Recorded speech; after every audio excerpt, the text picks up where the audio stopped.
He, like us, have concentrated on trees that have rather thin canopies that grow quickly but have very thin canopies. I mean, they're constantly dropping leaves on the ground. This makes a big difference also in the ability of sunlight to penetrate.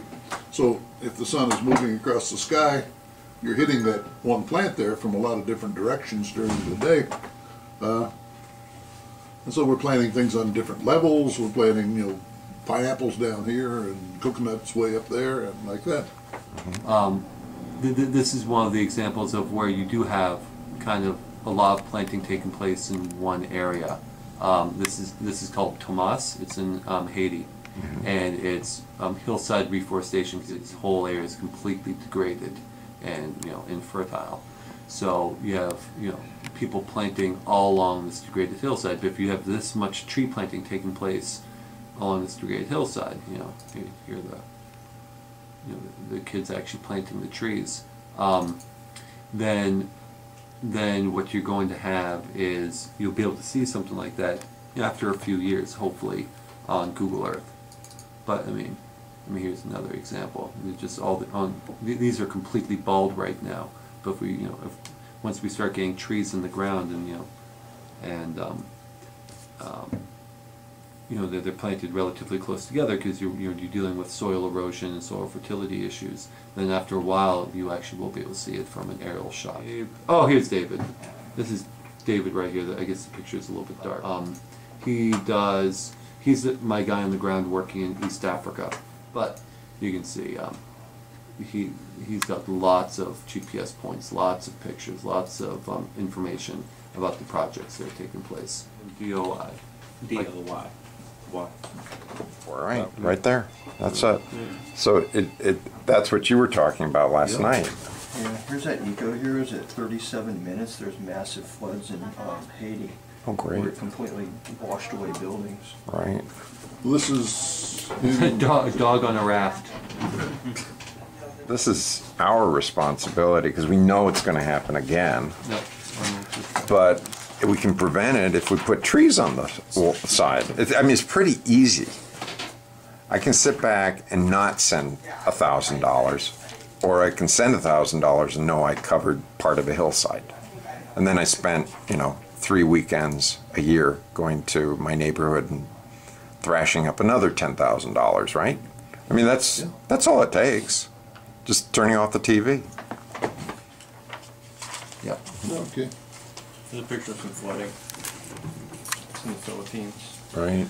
Some refugees from the flood. Yeah. That's my car. That's it there. Dave's book chronicles of some of Dave's experiences with planting trees. Oh, and this is that new term, the forest garden, right? People watching this 50 years from now, YouTube will still be here, Dave won't be, but Francis will be. Who knows? These guys might too. And so, my commitment is to make sure that we've covered some of these places. So we don't, the places you're working on in the Philippines, they should be covered by that. Yeah. That's our goal. Right. And it should be also the goal of the people who are watching this video. That's my contention.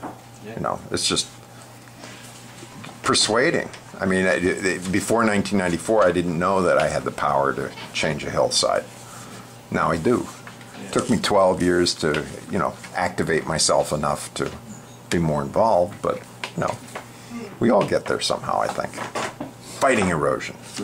It's a patriot's dream. Okay. Well, thanks very much for your time.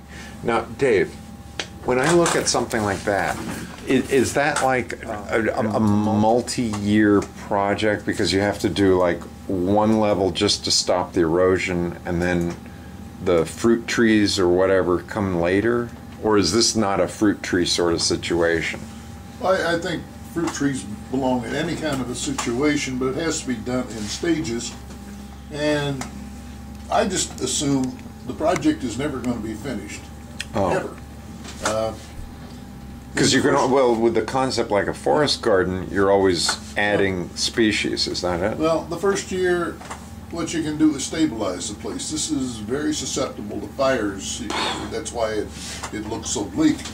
At the same time, there is water. These trees are marking where there's underground water in there. Oh, So it's not a totally hopeless situation, but you've got to stabilize the place.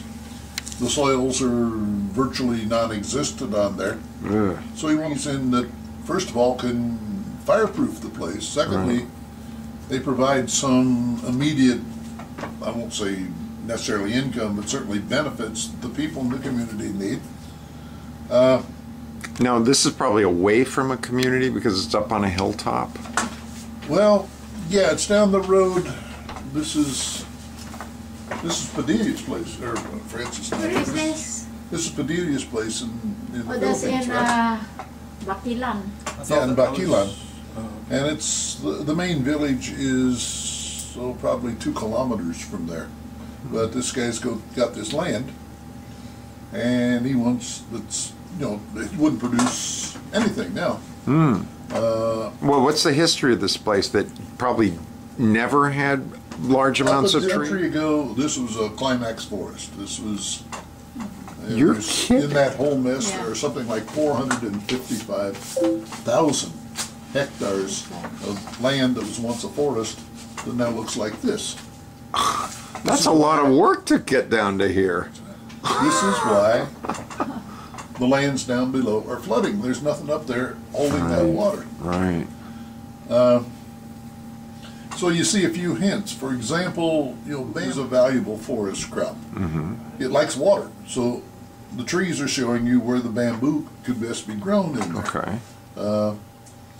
But the first thing you've got to do is stabilize the place, keep the folks there happy, and start rebuilding these soils.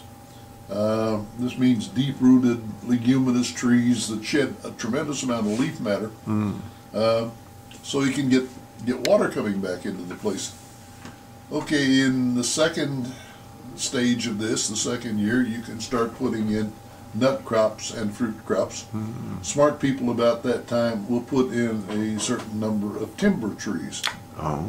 My own belief is that eventually the whole thing will return to timber, because if timber is sustainably harvested, it's got to be the highest income from the land. Eventually, we're farming on now 9 stages or 9 layers of farming going on in there. And there were only 5 when we started doing this. We've gained all this, and you'd say a lot of this stuff is so obvious when you finally mention it, but nobody ever did. For example, you got the place crowded with trees, but you can grow orchids. You simply tack them on the side of the trees. Doesn't take up any space. Medicinal plants, horticultural plants. There are a lot of things you can grow.